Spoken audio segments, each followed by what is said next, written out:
Dans une agriculture globalisée, est-ce que le paysan n'est pas devenu surnuméraire ou inutile?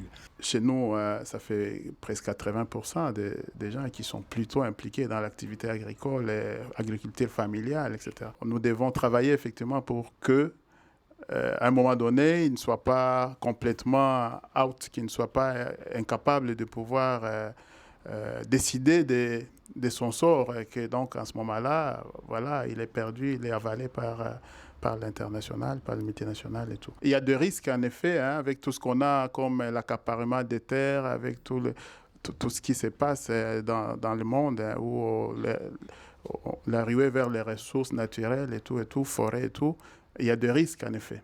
Ta question, je crois que c'est est-ce que les populations plus pauvres, plus modestes, est-ce qu'elles ont encore de la place dans notre système mondial qui ne vit que par l'argent?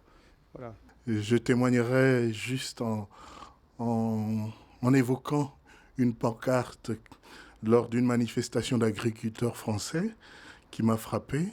Il était écrit sur celle-ci « Il n'y a pas de pays sans paysans ». Est-ce que c'est important, je veux dire, est-ce qu'il faut avoir beaucoup de moyens pour faire cela ou est-ce qu'il faut toujours, ce que vous voyez, à une sorte aussi de participation, de partenariat avec le pays hôte et même les partenaires sociaux que vous associez à vos projets.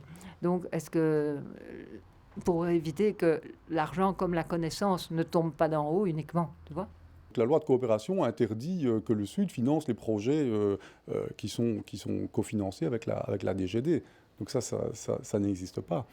Mais normalement, tu ne peux pas faire remonter de l'argent du Sud pour mettre les 25% ou les 15% de ton cofinancement sur un projet ou EBI ou DGD. On n'a malheureusement pas encore le système comme ce qu'il y a ici où vous avez une ONG qui reçoit l'argent du gouvernement pour pouvoir travailler. Malheureusement, je dois avouer, je ne connais pas beaucoup de pays en Afrique où ça se passe comme ça. Par contre, ce qui pourrait être fait, c'est à chaque fois quand il y a quelque chose, un service qui peut être rendu par la municipalité. Par exemple, vous avez besoin d'un hangar alors qu'il est disponible dans les villages. C'est clair, en ce moment-là, on va à la négociation avec le responsable. Et comme nous disons, l'ensemble des acteurs participent à l'action. Généralement, ça se passe bien. Le cas des marais.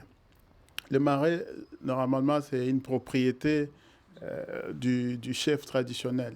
Mais il met à disposition comme contribution pour que des gens travaillent là-dessus, pour qu'ils puissent produire, etc. Donc, c'est un peu dans ce sens que ça se passe plutôt que en termes d'appui financier. Quand je grandissais dans le sud de ce pays, dans les années 80, quand je suis parti de la ville de Mouila, on en a été encore à l'agriculture sur brûlis. Alors ma question est celle-ci, par rapport à votre action sur le terrain, quelles sont sur les 15 dernières années les principales évolutions des pratiques agricoles? Avec les enjeux de l'environnement que l'on sait, tout le monde a bien compris que ce n'est plus tout à fait adéquat, mais voilà, Sylvain parlait tout à l'heure des petits changements. Ça, c'est dans le domaine de la protection de la nature, un tout petit changement qui pourrait en réalité devenir dans cette région-là une véritable révolution, parce que les gens continuent à faire comme faisaient leurs ancêtres, parce qu'il n'y a pas au niveau national une dynamique qui cherche à inverser, à changer ces choses-là. Oui, merci. Ils continuent à faire, mais ils continuent à manger. Alors que quand ils sont sous la domination des grandes firmes, ils ne continuent pas à manger. À partir du moment où d'abord on accepte de parler du problème, parce qu'il ne faut pas non plus croire que le monde paysan c'est tout gentil, c'est tout rose, hein. Il y a aussi beaucoup de problèmes. Tu parlais du brûlis, donc moi ça me fait penser fertilisation des sols, etc. J'ai travaillé pendant 7 ans au Burkina Faso. Un des gros problèmes, c'est d'abord l'accès au foncier. Si tu n'as pas accès au foncier, tu n'as aucun intérêt à fertiliser ta terre. Même proprement, c'est-à-dire avec de la matière organique, à entretenir les arbres pour faire de l'agroforesterie, etc. Ça va juste embêter. Tu vois. Et donc ça, c'est un premier problème. Or, ce problème-là, moi je me souviens très bien qu'on a commencé à discuter de ça, notamment avec Hugues, dans les années 90, dans le terroir où on vivait, qui était un terroir de grande migration, où il y avait beaucoup de gens qui venaient s'installer sur ces terres-là. C'était complètement tabou, on ne pouvait pas parler de ce problème-là. Or, c'est évident qu'à partir du moment où tu n'as pas sécurisé l'accès au foncier, tu ne sais pas sécuriser la question de la fertilité des terres, quoi. Donc voilà, ça c'est un problème. Mais ce que je vois, malgré tout, des choses évoluer. Si je retourne aujourd'hui au Burkina Faso, eh bien, rares sont encore les concessions où il n'y a pas de compostière, où il n'y a pas un endroit où on produit une fertilité pour nourrir les sols. Bien sûr, on va nourrir préférentiellement les sols sur lesquels on a sécurisé l'accès et pas les autres, quoi. Mais en attendant, ça c'est une grande évolution. De même qu'enfermer les animaux pour avoir ce fumier-là. Mais moi, je me souviens, dans les années 80, vous parliez de ça avec un paysan burkinabé, et vous traitez de malade mental. De lui, il allait cultiver, lui, pour nourrir les animaux, alors qu'il y a toute la brousse qui est là. Alors que, voilà, aujourd'hui, eh bien, on va cultiver, on va récolter, même si c'est des pâturages naturels, pour les stocker et au moins enfermer les animaux en saison sèche.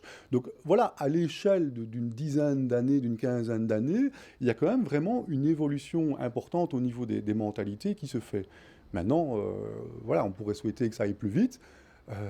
Les choses sont ce qu'elles sont. Je crois que pour tout humain, il faut qu'il soit vraiment à un moment donné très très fort confronté à sa problématique et qu'il ait trouvé des pistes de solution, soit chez les pairs, soit parce qu'il y a un autre paysan chercheur qui lui a montré une piste, que pour progressivement l'adopter et vérifier bien que l'engagement qu'il va mettre là-dedans ne lui coûte pas plus en effort, en travail, que le résultat qu'il va en récolter.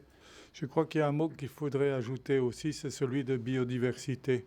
En fait, c'est la biodiversité qui doit être créée, recréée dans ces sociétés, alors qu'elles ont été cassées par les affirmations, les messages sans nuance, hein, de tout ce qui est venu s'imposer à ces peuples. Est-ce que vous envisagez aussi la construction d'espaces physiques, de maisons du peuple, de locales communautaires? Ou s'agit-il seulement de se mettre sous un arbre quand il ne pleut pas ou d'aller à la paroisse voisine pour discuter dans un local qui n'est pas celui de la communauté?